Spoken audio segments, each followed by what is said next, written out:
بسم اللہ الرحمن الرحیم۔ عورت کی جو سب سے بڑی ذمہ داری جو ہے وہ نئی نسل کی تیاری۔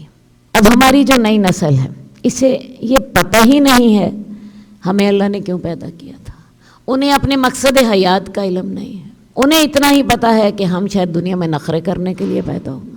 انہیں صرف موبائل کا پتہ ہے، یا انہیں نیٹ کا پتہ ہے، یا انہیں مطالبے کرنے کا پتہ ہے۔ جبکہ آج کی زندگی جو ہے وہ کم از کم پچھلے 20 سالوں سے ہمارے دیکھتے دیکھتے بہت تبدیل ہو گئی۔ ہم نے اپنا جو 20 سالوں سے پہلے کا وقت بھی دیکھا ہے، اور آج ٹیکنالوجی کی وجہ سے زندگی ٹوٹلی چینج ہو گئی۔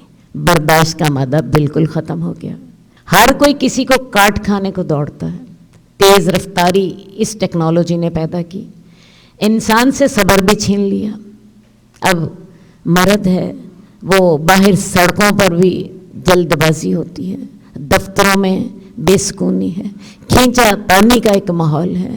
وہ جو پہلے صبر ہوتا تھا، ایک دوسرے کے ساتھ برداشت کا مادہ ہوتا تھا، جو ایک دوسرے کے ساتھ رکھ رکھاؤ تھے، وہ سارے ختم ہوتے جا رہے ہیں۔ اور مجھے نہیں سمجھ آتی کہ یہ سلسلہ کہاں پہ جا کے رکے گا، کیونکہ یہ جو ہے نا ٹیکنالوجی، اس نے ہم سے برداشت چھین لیا، برداشت چھین لی ہے۔ ہمیں پتہ ہے ہر کام ایک کلک پہ ہو جاتا ہے۔ پہلے آپ کو پتہ ہے سفر کرنا ہوتا تھا، کیسے سفر کرنا ہوتا تھا؟ بسوں پہ جاتے تھے، بسیں بھی کھٹارا قسم کی بسیں ہوتی تھیں۔ میں آج سے 20 سال پہلے کی بات کر رہی ہوں۔ کھٹارا بسیں ہوتی تھیں، ہم لوگ صبح نکلتے تھے، شام تک جہاں کہیں پہنچتے تھے تو سمجھتے تھے جی بڑا کمال کر لیا۔ آج ہمیں پتہ ہے گھر پہ اوپر بلوا سکتے ہیں ہم، اور وہ فوراً ہمیں مل جائے گی۔ اور ہم وہی سفر جو پہلے ہمارا 6 گھنٹے میں ہوتا تھا اب 1 گھنٹے میں ہونے لگ گیا، 2 گھنٹے میں ہونے لگ گیا۔ کھانا مجھے یاد ہے، ہم جب چھوٹے ہوتے تھے تو اپنی والدہ کے گرد ہم سارے بیٹھتے تھے۔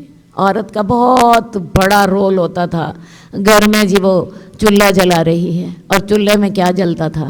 کبھی جو ہوتے تھے کوئلے جل رہے ہوتے تھے، کبھی لکڑیاں جل رہی ہوتی تھی، ہاں کبھی گوبر جل رہا ہوتا تھا۔ اور بہت بڑی بات ہوتی تھی تو وہ جو ہوتے ہیں نا آرا مشین، وہاں سے لکڑی کا بورا ملتا تھا، وہ ہم اپنے چولہوں میں ڈال لیتے تھے، اور اسے بڑے طریقے کے ساتھ ہم جلا لیتے تھے۔ اس کے ساتھ اتنا زیادہ دھواں وغیرہ نہیں ہوتا تھا۔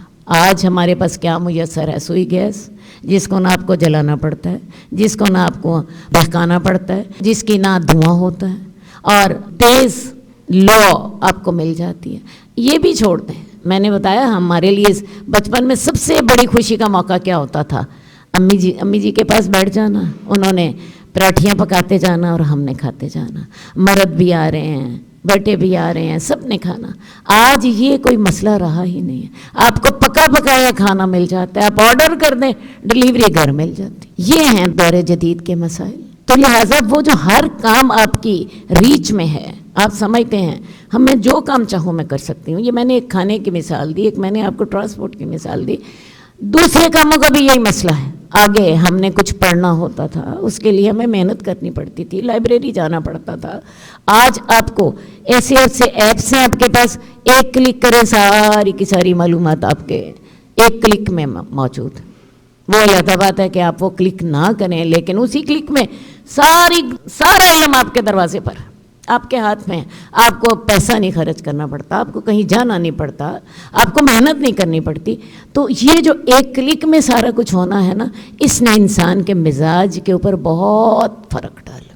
اور یہ جو فرق مزاج کے اندر ہے وہی ہے جو میں نے آپ سے کہا، برداشت ختم ہو گئی، صبر ختم ہو گیا، جلد بازی ہو گئی۔ یہی جو رویہ ہے، جب سڑک پہ جا رہے ہوتے ہیں تو ایکسیڈنٹس کا باعث بنتا ہے۔ ہم 1 سیکنڈ انتظار نہیں کرتے کہ کوئی اگلی گاڑی ہم سے آگے گزر جائے، ٹیک اوور کر رہے ہوتے ہیں، اور اسی وجہ سے حادثے ہوتے ہیں۔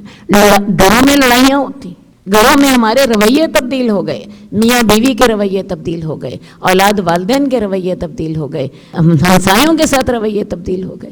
آج کوئی ہمسائے کے پاس کوئی ملنے کو کا روادار نہیں ہے۔ یہ سارے جو مسائل ہیں، یہ اس کی وجہ جدید دور، جدید ٹیکنالوجی، تو ہر کوئی کاٹ کھانے کو دوڑتا ہے. اسی طرح دیکھیں پہلے کیا ہوتا تھا. ایک امیر ہوتا تھا، وہ اپنے گھر میں امیر تھا، اس کی عمارت کا اسے پتہ ہوتا تھا، وہ اسے انجوائے کر رہا ہوتا تھا. ایک غریب تھا، وہ اپنے گھر میں بادشاہ تھا. آج ٹی وی نے وہ سارا کچھ آپ کے سامنے رکھ دیا ہے جو بہترین ہے، بہترین زیور، بہترین کپڑا، اسی طرح بہترین فرنیچر، بہترین گھر. اب اس ساری نے ہر کوئی اس کو دیکھتا ہے، ٹی وی کو دیکھتا ہے، اور ٹی وی کو دیکھنے کے ساتھ ہر بندہ چاہتا ہے کہ میں وہ چیز حاصل کر لوں جو کہ ٹی وی میں دیکھ رہا ہوں. یہ فیشن مافیا کس سے وجود میں آتا ہے؟ یہاں دیکھ کے اشتہار، ان کے ساتھ آپ کے اندر کیا ہر وقت خواہشات پیدا ہوتی رہتی ہیں. تو یہ سارا کچھ جو چینج آیا ہے یہ آج کل کے دور میں آیا ہے. ٹی وی نے ہمیں فائدہ بھی دیا، کچھ اس پہ چیزیں مفید بھی ہیں، لیکن آپ یہ نقصانات بھی دیکھ رہے ہیں. اس نے ہمارے اندر ہرس پیدا کر دی، اس نے ہمارے اندر لالچ پیدا کر دی. اب یہ ہے کہ ہر بندہ چاہتا ہے میرے پاس ڈھیر مال آ جائے تاکہ میں اسے ڈھیر مال کے ساتھ جو میں نے ٹی وی پہ دیکھا ہے وہ میں حاصل کروں. مجھے ایسا شاندار گھر چاہیے، مجھے ایسا شاندار فرنیچر چاہیے، مجھے ایسا شاندار زیور چاہیے، مجھے ایسی شاندار جو ہے کپڑے چاہیے، مجھے ایسا شاندار فیشن چاہیے. آج فیشن جو ہے وہ سارا سب ہر عورت کی زندگی کا مقصد بن چکا ہے. اب عورت وہ نہیں رہی جو وہ پہلے ہوتی تھی، وفا کی پتلی، صبر اور شکر کرنے والی، قناعت کرنے والی. آج میڈیا نے یہ سارا کچھ ہمیں بلا دیا. تو میں آپ سے یہ کہنا چاہتی ہوں کہ آج ان حالات میں عورت کی ذمہ داریاں جو ہیں وہ بہت بڑھ گئیں، زیادہ بڑھ گئیں. اب ان غلط جو تو ہمارے اوپر اثرات پڑے ہیں، ان غلط اثرات کو ختم کر کے نئی نسل کی تربیت کرنا، اور اس تربیت کو کس بنیاد پہ کرنا ہے؟ ہمارا زندگی کا مقصد کیا ہے؟ اللہ نے ہمیں پیدا کیوں کیا تھا؟ کیوں پیدا کیا تھا؟ لِيَبْلُوَكُمْ أَيُّكُمْ أَحْسَنُ عَمَلًا، تاکہ وہ تمہیں آزمائے کہ تم عمل میں کیسے ہو. کھانا پینا، فیشن کرنا، اچھے گھر بنانا اور اچھی زندگی گزارنا یہ ہماری زندگی کا مقصد نہیں تھا. اگر نیکی کی بنیاد پر مقابلہ کرے تو میں آپ کو بتاؤں اللہ تعالیٰ نے ہمیں امیر اور غریب میں کوئی فرق نہیں رکھا. فرق کس کا رکھا تھا؟ جو نیک زیادہ ہوگا وہ اللہ کو زیادہ محبوب ہوگا. اِنَّ أَكْرَمَكُمْ عِندَ اللَّهِ أَتْقَاكُمْ. اس میں امارت اور غربت کا کوئی فرق نہیں رکھا تھا. لیکن آج یوں محسوس ہوتا ہے جیسے ساری دنیا بس دو کلاسیں رہ گئی ہیں، ایک امیر کی ہے اور ایک غریب کی ہے. جئنا إلى الدنيا كي ندعو إلى الله لننشر الخير في الكون الذي حارى ونرسل العطر من روض الهدى الزاهي ويشرق السلم أنوارا وأنوارا.